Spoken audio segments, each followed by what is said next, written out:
माशाअल्लाह ला हौला वला कुव्वता इल्ला बिल्लाहिल अलिय्यिल अज़ीम।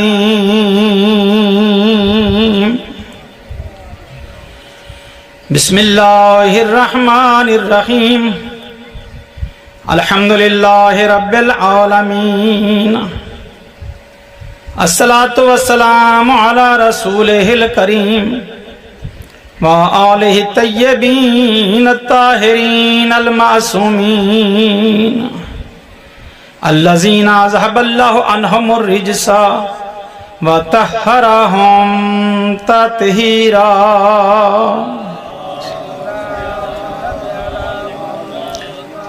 लसियमा बकियतिल्लाहिल आज़म रूही व अरवाहुल आलमीन लहुल फिदाउ सलवात व लअनतुल्लाहि अला अदाइहिम मलूनीन अजमईन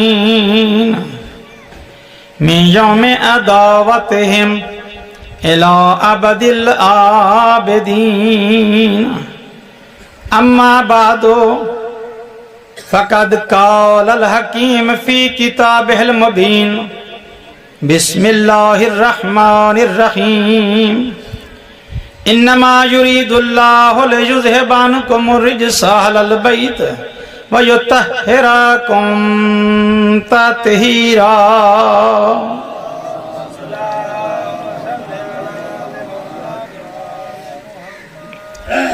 इंसान यहाँ रहने के लिए नहीं आया। मैं अपनी गुफ्तगू को 2-3 हिस्सों में तकसीम कर रहा हूँ। पहला हिस्सा इंसान की बेदारी के लिए है कि इंसान ख्वाब गफलत से बेदार हो जाए।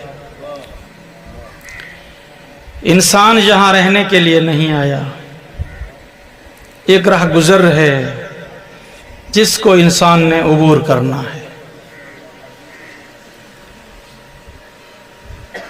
जैसा कि एक मुसाफिर अपनी मंजिल की तरफ रवां दवां होता है, तो इंसान का यह सफ़र ऐसे ही है। अमीरुल मोमिनीन अली इब्न अबी तालिब इरशाद फरमाते हैं, रहमल्लाहु इमरान, अल्लाह उस इंसान पर रहमत नाजिल फरमाए जो इस चीज को जानता है मिन ऐन इला ऐन फी ऐन, कहां से आ रहा है, कहां जा रहा है, यहां किस लिए आया है। तवज्जो फरमाइए आपने। कोई हदफ की बात कर लें, कोई मकसद की बात कर लें। रहमल्लाहु इमरान, अल्लाह उस इंसान पर रहमत नाजिल फरमाए, मन आरिफा, जो ये जानता हो जिंदगी गुजर रही है, बहुत गुजर गई है, बहुत कम रह गई है, जिंदगी का कोई एतबार नहीं है। लिहाजा अली जो फरमा रहे हैं उनके फरमान को समझ ले।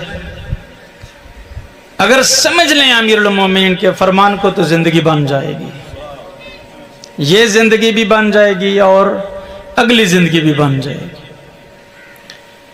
मेरे आका फरमा रहे हैं रहमल्लाहु इमरान, अल्लाह उस इंसान पर रहमत नाजिल फरमाए जो इस चीज को पहचानता हो मिन ऐन, कहां से आया है, इला ऐन, कहां जा रहा है, फी ऐन, किस जगह पे किस मकसद के लिए आया है।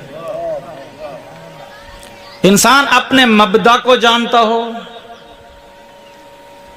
इंसान अपने मुंतहा को जानता हो और इंसान अपने हदफ जिंदगी को जानता हो।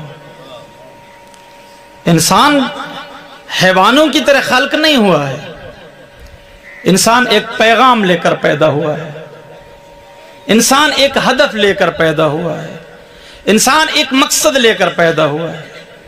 अगर हम उस मकसद से आगाह हैं तो फिर सही जिंदगी गुजार रहे हैं। अगर मकसद से आगाह नहीं है, गाफिल है, तो फिर कोई कमाल नहीं है तेरी जिंदगी का। हैवान भी जिंदगी गुजार रहे हैं, तू भी जिंदगी गुजार रहा है। नाराज तो नहीं हो रहे? एक फितरी अमल है कि हैवान भी बच्चे जनता है, इंसान भी बच्चे जनता है। हैवान भी बच्चे पालता है, इंसान भी बच्चे पालता है। हत्ता कि बाज हैवानात में इंसान से ज्यादा अपने बच्चों से मोहब्बत है। आपने कभी मुर्गी को देखा है? मुर्गी जब अंडों पर बैठती है, देखिए मुर्गी में आप जानते हैं कि बाजों का मुर्गियां घरों में जो पाली जाती हैं वो शाम के वक्त पकड़ ही नहीं देती हैं। औरतें को बड़ी मुश्किल से पकड़ पकड़ कर टोकर के अंदर बंद कर रही होती हैं। बाजों को दरख्तों के ऊपर चढ़ जाती हैं और रात दरख्तों पर बसर करती हैं। तवज्जो रहे इन जुमलों पर। लेकिन उसी मुर्गी को जो कि शरारती मुर्गी है, जो पकड़ी नहीं देती है, जो आपके कंट्रोल में नहीं आती है, उसी मुर्गी के नीचे अंडे रख दें। जो ही उस मुर्गी के नीचे अंडे रखेंगे और अंडों पर बिठाएंगे, मुर्गी की पूरी जिंदगी में इनकलाब आ जाएगा। वो मुर्गी अंडों पर बैठ जाएगी, अपने अंडों को रात भर आप सोते रहेंगे, वो अपने अंडों को टटोलती रहेगी, हेर फेर देती रहेगी। उसका दाना पानी खाने का टाइम बदल जाता है, उसके खुराक की तलाश का टाइम बदल जाता है। वो उन अंडों पर बैठ जाती है और जब वो अंडे निकलते हैं, अंडों से बच्चे निकलते हैं, तो उस मुर्गी की अपने बच्चों के साथ इस कदर मोहब्बत होती है, अगर कोई उसके बच्चों में से किसी बच्चे को पकड़ना चाहता है और वो ये समझती है कि ये मेरे बच्चों को एक अदावत और दुश्मनी के अंदाज में, मुखालफत के अंदाज में पकड़ रहा है, तो वो मुर्गी उसके ऊपर झपट कर हमला करती है। अगर चील आती है और उसको खतरा महसूस होता है तो बच्चों को परों के अंदर बिठा लेती है। तो ये फितरत है हैवान की। इंसान अगर तू अपने बच्चों की परवरिश कर रहा है तो ये कोई यानी परवरिश मादी कर रहा है, पाल रहा है, सर्दी से बचा रहा है, गर्मी से बचा रहा है, तेरा कोई कमाल नहीं है। ये तो मुर्गी भी कर रही है, तेरा कोई कमाल नहीं है, ये मुर्गी भी कर रही है और हैवानात भी करते हैं। तेरा कमाल क्या है? अगर तू अपने बच्चों को परवरिश कर रहा है तो तेरा कमाल क्या है? तेरा कमाल यह है कि तेरा बच्चा जब पैदा हो, पैदा होने के बाद मब्दा तख्लीक को जानता हो, कहां से आ रहा है, मब्दा तख्लीक को जानता है, कहां जा रहा है, अपनी मंजिल मकसूद को जानता हो और किस हदफ और किस मकसद के लिए सरजमीन पर आया है, अपने हदफ को भी जानता हो, तब तो तेरा कमाल है। अगर बच्चे को इस तरीके से तरबियत नहीं की है या अपने आप को इल्म नहीं है इन तमाम तर तालीमात का, तो फिर जिंदगी जो गुजर रही है वो हैवानी जिंदगी है, इंसानी जिंदगी नहीं है। तवज्जो फरमाई आपने, वो हैवानी जिंदगी गुजरनी है। फितरत है हैवान की भी, फितरत है इंसान की भी। उसने बच्चे देने हैं, बच्चों को पालना भी है, बच्चों को बड़ा भी करना है। अगर ये सिलसिला चल रहा है तो ये कोई इंसानी और कमाल की जिंदगी नहीं है। कमाल की जिंदगी ये है कि आप अपने मब्दा तख्लीक को, यानी जहां से आप आ रहे हैं, उस खालिक के हक की मारिफत रखते हैं। जिस जात ने तुझे पैदा किया है उसकी मारिफत रखने के बाद अगर उसकी सही तरीके से इबादत करते हैं, मब्दा तख्लीक को जानते हैं, तेरा कमाल है। और फिर जिस हदफ के लिए तू आगे कदम बढ़ा रहा है, अगर उसको जानता है, तेरा कमाल है। अमीरुल मोमिनीन अली इब्न अबी तालिब, सलवात पढ़ लीजिए।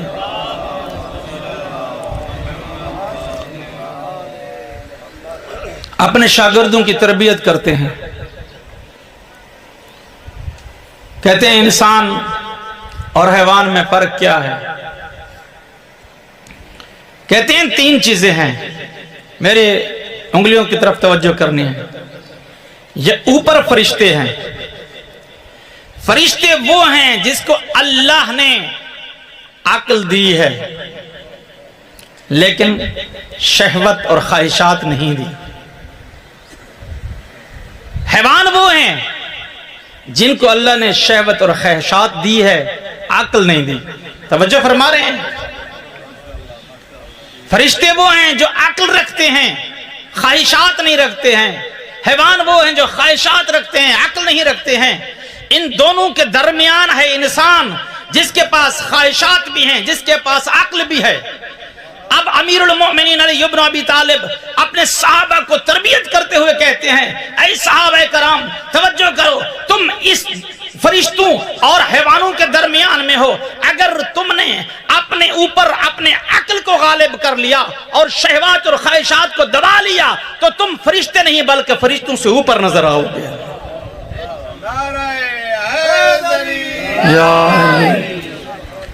लेकिन अगर तुमने अपने अक्ल के मुताबिक फैसला नहीं किया, अपनी ख्वाहिशात को गालिब कर लिया, तो फिर तुम हैवान नहीं हो बल्कि कुरान कह रहा है औलाइका कल अनाम बल हुम अजल, ये हैवानों की तरह या हैवानों से भी बदतर है।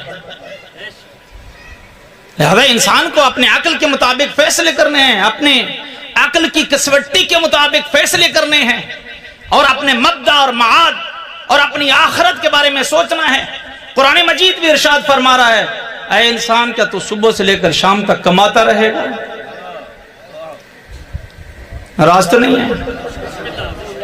इंसान सारी जिंदगी कमाई में लगा देता है, सुबह भी कमा रहा है, शाम को भी कमा रहा है, सोते हुए हिसाब कर रहा है मेरे कितने पैसे हो चुके हैं, कितनी कमाई कर ली है, कितना प्रॉफिट हो गया है, क्या से क्या हो गया है। सारी मादी जिंदगी इंसान की गुजर रही है। बच्चे को पढ़ाएगा, दौर हाजिर में कंप्यूटर का जमाना है, मैं कंप्यूटर सिखाऊं, आज डॉक्टरी का जमाना है, मैं डॉक्टरी सिखाऊं, आज फलां चीज का जमाना है, फलां चीज सिखाऊं। मैं यहां पे कहा करता हूं अल इंसान और मुरक्कबुन मिनर रूह वल बदन, इंसान दो चीजों का मुरक्कब है, इंसान का रूह भी है, इंसान का बदन भी है। जितने उलूम मारज़े वजूद में आए हैं सारे के सारे बदन के बारे में मारज़े वजूद में आए हैं। तवज्जो है या नहीं है? जितने भी उलूम मारज़े वजूद में आए हैं, मेडिकल का शोबा है बदन की खिदमत के लिए, गैस का शोबा है बदन की खिदमत के लिए, बिजली का शोबा है बदन की खिदमत के लिए, हत्ता के एक शोबे से कई शोबे निकाले जा रहे हैं, शोबों से फिर स्पेशलाइजेशन हो रही है और इंसान पूरी जिंदगी पहले इब्तदाई तालीम में, फिर पुस्ती तालीम में, फिर आली तालीम में, फिर स्पेशलाइजेशन में पूरी की पूरी जिंदगी गुजार देता है और कभी ये नहीं सोचता कि मैं जो पूरी जिंदगी गुजार रहा हूं ये रूह के लिए गुजार रहा हूं या बदन के लिए गुजार रहा हूं। ये सारी खिदमत तो कर रहा है। अल्लाह अकबर।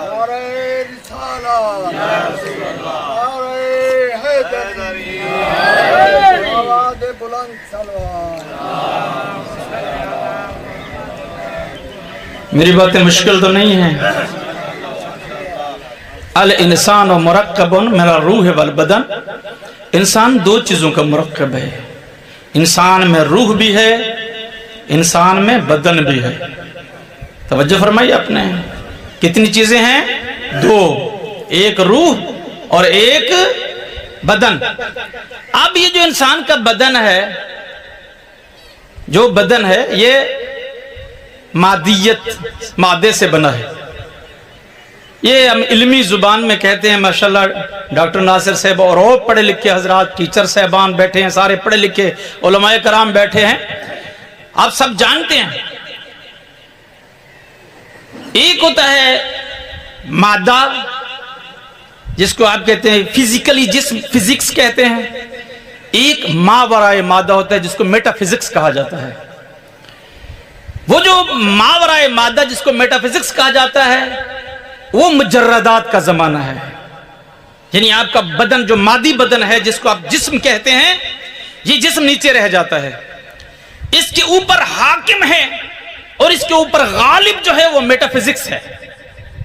जो मादी नहीं है, तवज्जो है या नहीं है, जो मादी नहीं है, जो मुजर्रद है, खाली है मादा से। अब आप लोग जितने भी उलूम तरक्की कर रहे हैं और आप तरक्की कर रहे हैं, आप फकत इस निचली जिंदगी में कोशिश कर रहे हैं इसको संवारने की। जो मेटाफिजिक्स है, जो मादी नहीं है बल्कि मानवी है, जो रूहानी शय है, उसके बारे में किसी को गौर व फिक्र की अभी तक सोच नहीं है, वो ऊपर है। अब अल्लाह रब्बुल इज्जत ने क्या कहा है? अल्लाह ने यह कहा है कि इंसान, अगर इंसान की तारीफ करते हैं, इंसान जिसको कहा जाता है, इंसान इस जिस्म को नहीं कहा जाता, इंसान इस जिस्म को नहीं कहा जाता। ये जो फिजिकली जिस्म है इसको इंसान नहीं कहा जाता, बल्कि इंसान क्या है? ये इंसान की एक शक्ल है जो आपको नजर आती है, ये हकीकत इंसान नहीं है। नाराज तो नहीं हो रहे कि आप कहना शुरू कर दें तो वो तो हमें इंसान ही नहीं कह रहा था। भाई तवज्जो करें, ये जो शक्लें हमें नजर आ रही हैं ये हकीकत इंसान नहीं है, बल्कि इंसान की शक्लें हैं जो हमें नजर आ रही हैं। हकीकत इंसान क्या है? हकीकत इंसान इससे बालातर है, हकीकत इंसान इससे मावरा है, हकीकत इंसान इससे आगे है। वो क्या है कि जब इंसान इस जिस्म के साथ उस रूह को समझने लग जाए जो इस रूह इस जिस्म के पीछे है, तो फिर इंसान मुकम्मल इंसान को समझने लग जाता है। शहीद मुताहरी का नाम आपने सुना है। शहीद मुताहरी अपने किताब मकालात मुताहरी में लिखते हैं, कहते हैं कि तेहरान में एक हाथी मंगवाया गया इंडिया से। वो मिसाल में लिखते हैं क्या मंगवाया गया, कहां से मंगवाया गया?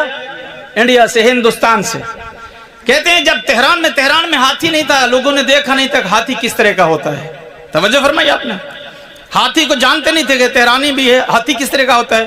कहते हैं जब हाथी वहां से, और रेलवे इंजन चलते थे पुराने जमाने में, उस ट्रेन के जरिए जब हाथी तेहरान में मंगवाया गया, तो वो जब हाथी तेहरान में पहुंचा तो रात का टाइम था। कौन सा वक्त था? रात का। और रात की तारीकी थी। एक बंद कमरे के अंदर, एक तारीक कमरे के अंदर हाथी को वहां खड़ा कर दिया गया। लोगों को कहा गया, तेहरान के लोगों को कहा गया कि हाथी आ गया है, जिसने हाथी को देखना हो वो आ जाए। अब लोग हाथी को देखने के लिए कमरे के अंदर दाखिल हुए। अब कैसे देखें? तारीकी है, अंधेरा है, आंखों से देख नहीं सकते हैं। अब वो कैसे देख रहे हैं? हाथी को हाथ लगा कर देख रहे हैं, यानी मस करते हैं, देखते हैं, अंदाजा लगाते हैं कि हाथी कैसा है। अब जो हाथी को देखकर बाहर निकल रहे थे, तो बाहर खड़े थे सहाफी हजरात। सहाफी पूछते हैं, हाँ भाई खान साहब आपने हाथी को देखा है? हाँ जी देखा है। कहते कैसा है? कहते हाथी एक पैप की तरह था। उसका चूंकि हाथ लगा ना हाथी के पांव पर, जब टांग पर हाथ लगा, उसने मस किया, उसके जहन में हाथी का एक तस्वर आया, एक हाथी की तस्वीर, एक शक्ल हाथी की उसके जहन में आई। तो वो कहता है हाथी एक पैप की तरह था। दूसरा बंदा बाहर निकला, कहा कि हाथी को देखा है? कहते हाँ देखा है। कहते वो कैसे था? कहते हाथी वो एक जैसे पंखा होता है, पंखे की, मैंने हाथी को देखा है, पूरी तरह देखा है हाथी को, वो एक पंखे की तरह था। उसका लगता है हाथी के कान पे हाथ लगा ना, वो कान उसके बड़े बड़े होते हैं, पंखे की तरह चलाता है। तो किसी से पूछा हाथी देखा तूने? हाँ जी मैंने हाथी देखा। कैसा था? कहते मेज की तरह था। उसने हाथी की पीठ पर हाथ लगाया तो उसको लगा मेज की तरह है। अब हर इंसान जो बाहर जा रहा है अपने अंदाज में हाथी की तारीफ कर रहा है। अब शहीद मुताहरी यहीं से एक दर्स देते हैं। शहीद मुताहरी कहते हैं, नतीजा देते हैं, कहते हैं देखिए इसका मतलब यह है कि ये जो लोग मुख्तलिफ अजहान लेकर इस कमरे से बाहर निकल रहे थे और मुख्तलिफ तारीफें कर रहे थे इस हाथी की, इसका मतलब है किसी भी इंसान ने पूरे हाथी को नहीं देखा था, थोड़ा थोड़ा हाथी को देखा था, जितना देखा था वो उसके ज़हन में हाथी का तस्वर आया। और ऐसे ही हम माजरत के साथ हमने पूरे इंसान को नहीं देखा है, हमने पूरे इंसान को नहीं देखा है। हमने जैसे इंसान को जिस शक्ल में पाया, जिस सूरत में पाया, हमने कहा ये इंसान है। मैं अर्ज करूं ये हकीकत इंसान नहीं है, ये वही तेहरान के हाथी वाली बात है। हकीकत इंसान ये नहीं है। क्यों कि रब्बुल इज्जत इरशाद फरमा रहा है, खलकल्लाहुल इंसाना मफतूरन, मैंने इंसान को फितरी तौर पर खल किया है। कैसे? फिक्र करने वाला, सोचने वाला। और इंसान अपनी अक्ल के जरिए सोचता है। अब सवाल पैदा होता है कि ये अक्ल इंसान क्या है? रूह और शय है, अक्ल और शय है। तवज्जो फरमाइए। अक्ल के बारे में बाज़ उलमा कहते हैं मादी है, लेकिन रूह मुजर्रद महज है, मादी नहीं है। अब अगर पूरे इंसान को देखना चाहते हो तो पूरी मार्फत के लिए आपको इंसान की भी शक्ल सूरत की भी मार्फत करनी होगी और इंसान के रूह की भी मार्फत करनी होगी, तब इंसान समझ में आएगा। लेकिन इसी वजह से तो अमीरुल मोमिनीन अलैहिस्सलाम इरशाद फरमाते हैं कि मन आरफ नफ्सहु फकद आरफ रब्बह, जो इंसान अपने आप को पहचान ले वो अपने रब को भी पहचान सकता है। अब हम सब अपने आप में गिरबान में झांक कर देखते हैं, हमने खुद इंसान को कितना पहचाना है। अगर इंसान की हकीकत को नहीं पहचाना तो रब की पहचान बहुत मुश्किल है। तवज्जो फरमाइए आपने। अमीरुल मोमिनीन अली इब्न अबी तालिब इंसान को खिताब करके कहते हैं, अतज़अमु अन्नका जिर्मुन सगीर, क्या तूने ये सोच लिया है कि तू कायनात का छोटा सा जर्रा है? वफ़ीक अंता आलमुन अकबरू, जबकि तेरे अंदर बहुत बड़ा जहान पिन्हान है। तो अपने आप को समझने की कोशिश कर। बस मेरे अजीज, बात यहां पे खत्म नहीं हो रही है। मैं इल्मी और फलसफी गुफ्तगू से परहेज करते हुए आपको आसान मतलब की तरफ ले आऊं। यहां पे रहने के लिए कोई नहीं आया है, सबका यहां इस दुनिया से उबूर होना है। अगले जहान के लिए हमें तैयारी करनी चाहिए। अगले जहान के लिए हमें मुकम्मल तौर पर आगाही। क्यों कि पैगंबर अकरम का फरमान है, सजअनी ज़मानुन, अनकरीब ऐसा जमाना आने वाला है, अनकरीब ऐसा जमाना आने वाला है, तुम शाम को मिलोगे एक दूसरे को, सुबह को खबर लोगे, पता चलेगा वो मर चुका है। सुबह को मिलोगे, शाम को एक दूसरे के बारे में पूछोगे, पता चलेगा वो दफन हो चुका है। जो पैगंबर उस वक्त इरशाद फरमा रहे थे, सज्जाअनी ज़मानुन, अनकरीब ये ऐसा जमाना आने वाला है, वो कब आएगा? वो यही जमाना है। हम देख रहे हैं कि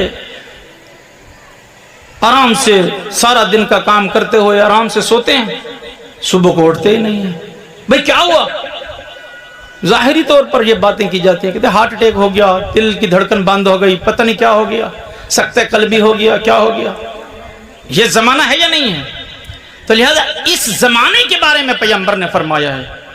और फिर इरशाद फरमाते हैं, ऐ इंसान कैफ ला तातबिरून, तुम क्यों इबरत हासिल नहीं करोगे? कब इबरत हासिल करोगे? क्या जिस दिन तुम मर जाओगे और तुम्हारा जनाजा उठ जाएगा, क्या उस दिन इबरत हासिल करोगे? क्या जिस दिन तुम्हारी पीठ कब्र के साथ जाकर लगेगी उस दिन इबरत हासिल करोगे? कैफ ला तातबिरून, तुम क्यों इबरत हासिल नहीं करते हो? कहते हैं सुनो, अगला जमाना जो आने वाला है वो कैसा है? जीरानुन ला यतानसून, एक दूसरे के पड़ोसी हैं। बाप बेटे के साथ सो रहा है, बेटा बाप के साथ सो रहा है, मियाँ बीवी के नजदीक कब्र है और बीवी की मियाँ के नजदीक कब्र है। ला यतानसून, एक दूसरे की हवाल पुरसी नहीं कर सकते हैं। वहशत का मकाम है, तन्हाई का मकाम है, उसको रोशन करना है तो यहीं पे रोशन करना है। उसको आबाद करना है अगले जहान को तो यहीं से आबाद करना है, फिर वक्त नहीं मिलेगा। कुरान मजीद इरशाद फरमा रहा है, जब वो जाएंगे अगले जहान में तो कहेंगे परवरदिगारा हमें लौटा दे अगले जहान में। तो क्या करोगे? अगले पिछले जहान में लौटा दे, क्या करोगे पिछले जहान में जाकर? कि हमने जो गलतियां की हैं उनका इजाला करेंगे। अल्लाह कहेगा पहले तो मैंने तुझे 60 साल की उम्र दी थी, उसमें तूने क्या किया? अगर फिर लौटा दो फिर भी यही करेगा। कैफ ला तातबिरून, क्यों इबरत नहीं हासिल करते हो? कहते हैं तब इबरत हासिल करोगे जब इज़ा अस्लम कल अहिब्बाओ इला मलाइकतिल गिलाज़ि शिदाद, जिस दिन तेरे बेटे, तेरे भाई और तेरे करीबी तरीन इंसान तुझे उठाएंगे, तेरे करीबी इंसान और नहीं, अहिब्बा तुझे चाहने वाले, तेरे करीबी, तुझसे मोहब्बत करने वाले, शबो रोज तेरे से जिंदगी गुजारने वाले, हर वक्त तुझसे अच्छी अच्छी बातें करने वाले, तेरे अहिब्बा, तेरे महबूब तरीन अफराद, इज़ा अस्लम कल अहिब्बाओ इला मलाइकतिल गिलाज़ि शिदाद, जब तेरे चाहने वाले तुझे ऐसे मलाइका की तरफ ले जाएंगे जिन मलाइका के दिलों में अल्लाह ने रहम डाला ही नहीं है, और उन मलाइका के हवाले करेंगे, तब तू ख्वाब गफलत से बेदार होगा। अगर तूने बेदार होना है तो अभी बेदार हो जा, ये बेदारी का टाइम है। इज़ा अस्लम कल अहिब्बा इला मलाइकतिल गिलाज़ि शिदाद, जब तेरे चाहने वाले, तेरे महबूब तरीन इंसान तुझे उठाएंगे घर से और ले जाएंगे कब्र की तरफ, और फिर कब्र में लेटाएंगे और मलाइकाए गिलाज़ि शिदाद के हवाले करेंगे, यानी सख्त तरीन मलाइका जिनके दिलों में अल्लाह ने रहम डाला ही नहीं है, उनके हवाले करेंगे, तब तो ख्वाब गफलत से बेदार होगा। अगर बेदार होना है, यह बेदारी का जमाना है। सुबह से लेकर शाम तक बस पैसे की जम आवरी का ख्याल है, ना हलाल का पता है ना हराम का पता है। भाई का माल भी लूट लिया, बहनों का माल भी लूट लिया, हमसायों का माल भी लूट लिया। बस इतना पता है कि मैंने जमीनें बनानी है, मैंने माल बनाना है, मैंने बैंक बैलेंस बनाना है। भाई तेरे ये क्या काम आएगा? तू बैंक बैलेंस बना के जाएगा, तू जमीनें इकट्ठी करके जाएगा, वो तेरे काम आने वाली नहीं है। जो वारिस बनेंगे तुझ पर फातिया नहीं पढ़ेंगे। किनके हवाले करके जाएगा? अमीरुल मोमिनीन ने एक दिन पुराने कब्रिस्तान के नजदीक से अली अबूर कर रहे थे। गुजरते हुए अली इब्न अबी तालिब ने पुराने कब्रिस्तान के साथ खड़े हो गए। अली अमीरुल मोमिनीन अहले कुबूर को खिताब करके कहते हैं, या अहले दियारिल कुबूर, ओ कब्रों में सोने वालों, तुम उस दुनिया में जब थे अपने महासिन बनाते बनाते थकते नहीं थे, अपने आप को संवारते रहे, कंगियां करते हैं, मेकअप करते हैं, पता नहीं क्या से क्या चीजें आजकल के जमाने में आ गई हैं शक्ल सूरत को बनाने के लिए। अच्छे से अच्छे कपड़े पहनते हैं, अच्छे से अच्छा जूता खरीद करते हैं। ये सारे का सारा बदन की खिदमत के लिए काम किया जाता है उस दुनिया में। अमीरुल मोमिनीन फरमाते, अब तुम्हारी क्या कैफियत हो चुकी है?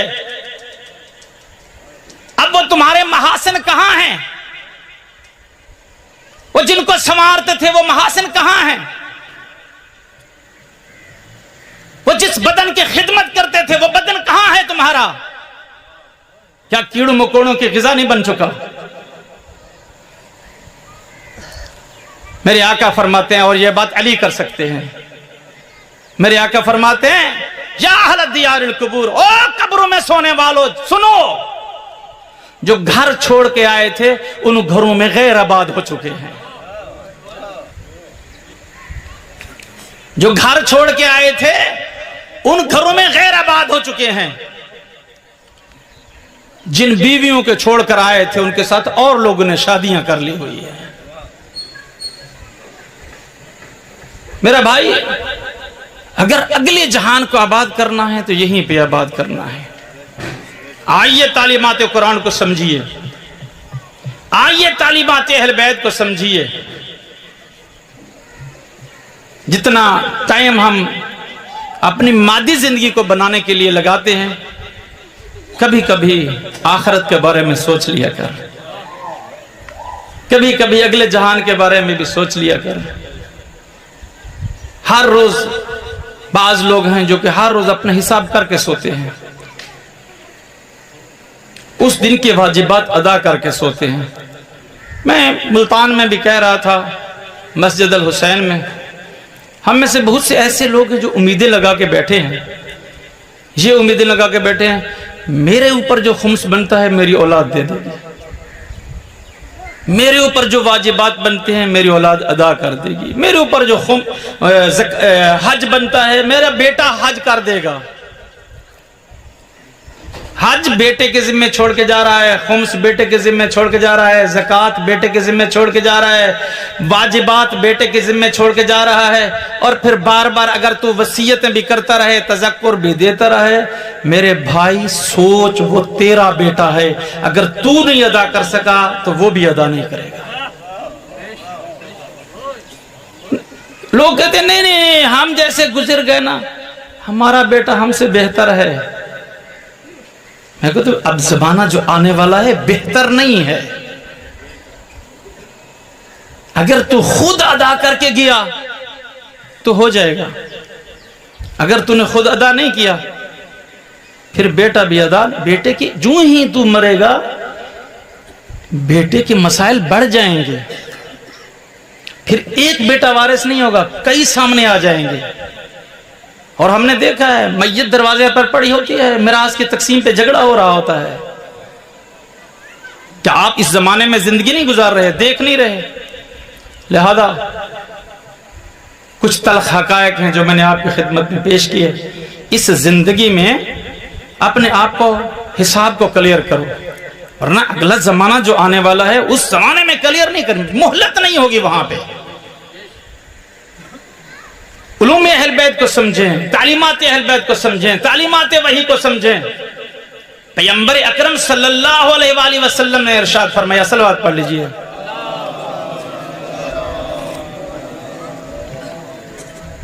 नहनु अहलुल बैत, हम अहल बैत क्या हैं? का सफीनत निजात, हम अहल बैत सफीना निजात है। जो हमारे करीब आएगा, जो हमारे करीब आएगा वो निजात पा जाएगा, लेकिन जो हमसे दूर भागेगा नाबूद हो जाएगा। अब उस नाबूदी के लिए एक मिसाल दी है अमीरुल मोमिनीन अली इब्न अबी तालिब ने। बुलंदर सलवात पढ़ लीजिए। किबला तकीशा सब नजदीक हैं, पहुंचने वाले हैं, आपके इंतजार की घड़ियां इंशाल्लाह खत्म होने वाली हैं। पूरी तवज्जो के साथ इस जुमले को सुनिए।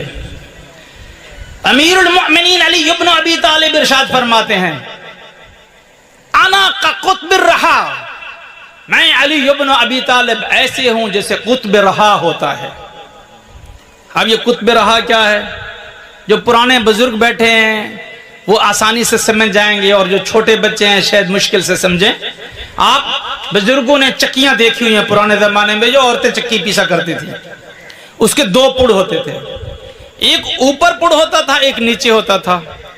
जो नीचे वाला पुड़ होता था वो साबित होता, वो जमीन में गाड़ा हुआ होता था, जमीन में बंद होता था, वो हरकत नहीं करता था, उखेड़ा नहीं जाता था।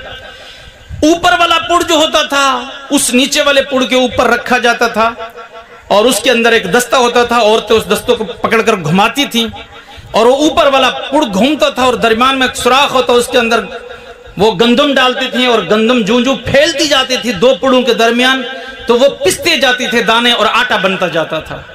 तवज्जो फरमा रहे हैं? लेकिन उन दो पुड़ों के दरमियान, तवज्जो रहे, एक मिसाल अली इब्न अबी तालिब दे रहे हैं, ये मेरी मिसाल नहीं है, ये मिसाल अली इब्न अबी तालिब दे रहे हैं। और उन दो पुड़ों के दरमियान एक कील होता था, वो कील नीचे वाले पुड़ में गड़ा हुआ होता था, ऊपर वाला जो पुड़ होता था उसको उस कील के ऊपर रखा जाता था, और जब औरतें उसको घुमाती थी तो वो कील जो था इस बड़े पुड़ को इनहराफ से बचाता था, गिरने से बचाता था, इधर उधर हरकत करने से बचाता था। तवज्जो है या नहीं है? ये अली इब्न अबी तालिब फरमा रहे हैं, आना का कुतुब रहा, अली फरमाते हैं मैं वो कील की तरह हूं जो दो पुड़ों के दरमियान होता है। यानी क्या मतलब है? अली क्या कहना चाहते हैं? मैं वो कील जो दो पुड़ों के दरमियान में होता है, मैं उस कील की तरह हूं। यानी कहना ये चाहते हैं अमीरुल मोमिनीन, ये पूरी कायनात जो आपको गर्दिश करती हुई नजर आती है, इस कायनात का महवर अली इब्न अबी तालिब है।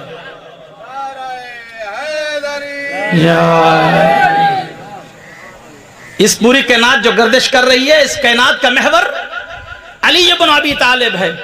और एक तो ये समझाना चाह रहे हैं अली इब्न अबी तालिब, अगर ये पूरी कायनात पूरी की पूरी कायनात गर्दिश कर रही है तो इस गर्दिश का महवर अली है। और दूसरा ये बताना चाहते हैं कि ये जो कील है मैं उसकी तरह हूं, और आप ये देखें कि उस कील के गिर्द जो गंदम के दाने पड़े रहते थे वो पिसने से बच जाते थे, जो उससे दूर हो जाते थे वो पिस जाते थे। अली फरमाना चाहते हैं अगर तुम चाहते हो कायनात के गर्दाम में पिसो नहीं और बच कर रहो, अब अली इब्न अबी तालिब का दामन थाम लो। हैदरी, आओ अली का दामन थाम लो। और अगर तुम अली से दूर हो गए तो तुम ऐसे पिस जाओगे कि तुम्हारा वजूद दुनिया से मिट जाएगा। ये अमीरुल मोमिनीन ही कह सकते हैं, और कोई नहीं कह सकता है। बहुत अच्छे अंदाज में अमीरुल मोमिनीन इंसानों की तरबियत करते हुए नजर आते हैं। और ये आपको बताऊं, अली इब्न अबी तालिब और औलाद अली इब्न अबी तालिब की मारिफत फकत आप पर वाजिब नहीं है, बल्कि पूरी इंसान के हर फर्द पर वाजिब है। हत्ता कि इमाम शाफी ये कहते हुए नजर आते हैं अपनी किताब के अंदर, इमाम शाफी ये कहते हुए नजर आते हैं अपनी किताब के अंदर, ऐ अहले बैत नबुवत, तुम्हारी अजमत के लिए यही काफी है। ला सलात मन लम सल्ले अलैकुम, ऐ अहले बैत नबुवत, तुम्हारी अजमत के लिए इतना ही काफी है, इतना ही काफी है कि जो इंसान, जो मुसलमान अपनी नमाज में तुम अहले बैत नबुवत पर दरूद ना भेजो, इसको नमाज ही कबूल नहीं है। इमाम शाफी कह रहे हैं। समझते हैं इमाम शाफी कौन है? इमाम शाफी कह रहे हैं ऐ अहले बैत नबुवत, ओ अहले बैत नबुवत, तुम्हारी अजमत के लिए इतना काफी है। ला सलाता, उसकी नमाज ही बातिल है। मन लम सल्ले अलैकुम, जो नमाज में तुम अहले बैत नबुवत पर दरूद ना भेजे। पूरी नमाज में दरूद मुस्तहब है, तशहुद में दरूद वाजिब है, और सिर्फ हमारे ऊपर वाजिब नहीं है, पूरी कायनात के इंसानों पर वाजिब है। शियों पर भी वाजिब है, अहले सुन्नत का पर भी वाजिब है। तवज्जो फरमाइए, एक बुलंदतर सलवात पढ़ें।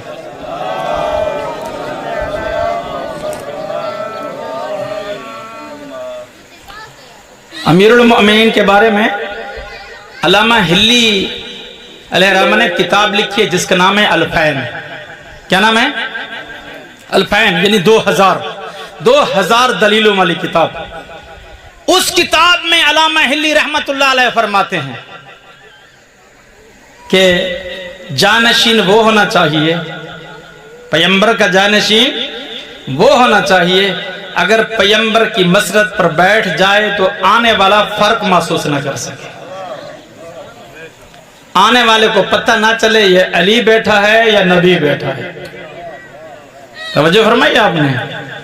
इस वजह से तो अगर अली बिस्तर नबी पर सो गए, देखें ये जो हम पढ़ा करते हैं इनको समझा भी करो, सिर्फ जोश में आकर नारे लगाना और फिर भूल जाना यह काफी नहीं है। जब हम कहते हैं अली बिस्तर पर सोए, मैं आपसे सवाल करता हूं, पहले सवाल करता हूं फिर मुश्किल को हल करते हैं। ये बताएं अली किस शहर में सो रहे थे? तवज्जो, जवाब देंगे। अली किस शहर में सो रहे थे? मक्का में। किस शहर में सो रहे थे? अली पैदा किस शहर में हुए? मक्का में। अली खेले छोटे बचपन में, खेले किन के साथ? अहले मक्का के साथ। तवज्जो है या नहीं है? खेले उन्हीं अहले मक्का के साथ। अब अली के बचपने को, अली के लड़कपन को, अली की जवानी को सारे अहले मक्का जानते थे, और पैगंबर अकरम को भी जानते थे। पैगंबर भी वहीं पे पैदा हुए, जिस मोहल्ले में सो रहे थे उसी मोहल्ले में पैदा हुए। मुसीबत को भी ज़ैनब ने बर्दाश्त किया। रात की तारीकी थी, हसन मुश्तबा की शहादत की खबर मिली ज़ैनब कुबरा को, दौड़ कर जाई